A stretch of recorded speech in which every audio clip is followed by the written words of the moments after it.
Energy Minister Ruth Nankabirwa says that after revisiting the Petroleum Supply Act of 2003, Section 30, which highlights the prohibition of activities against fair competition, she is empowered to take action against fuel dealers who intentionally exploit Ugandans.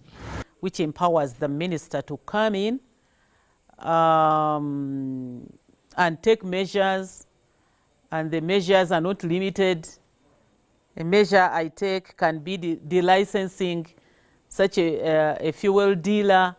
It is nearly a month since the fuel crisis hit the country, with the truck drivers protesting the strict COVID-19 restrictions at the Busia and Malaba borders. In some places, the prices shot as high as 12,000, triple to what they were before the crisis. Even after the strike ended, the fuel prices remained relatively high. Right now, as I speak, we have more than 6.5 million liters in the country, slightly more than what we use a day. The minister will meet fuel operators on Tuesday to be able to understand what other costs they have incurred that make them rise the cost, the price of fuel. The Petroleum Supply Act of 2003, Section 30, subsection 5 states that the reference prices used for monitoring of prices under this section shall be calculated by the Commissioner according to a formula established by order of the Minister after consulting with the committee. So we cannot just sit and see prices going beyond the ceiling.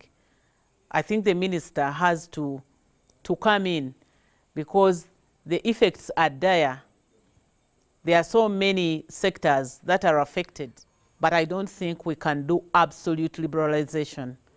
There are those areas where the minister can come in, and I think that's why the Petroleum Supply Act was enacted, to give the minister an entry point into further regulation of the petroleum products.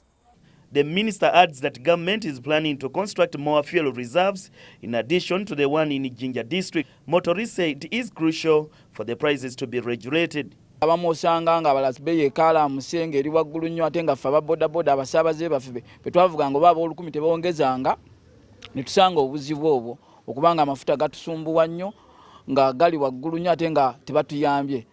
Can we reinforce the mafiaism in the government? Because mafias are very funny. Mafia can import so big tons of fuel, and you can hide them from saturation for a month or week. Intention is simple, is to hike the prices when the scarcity is there. So now how are we going to manage the mafiaism within the government? As the ministry promises to intervene into the fuel prices, it remains unclear when this will normalize as the motorists continue to suffer in the hands of fuel dealers. Kamara Ivan Walunyolo, NTV in Entebbe.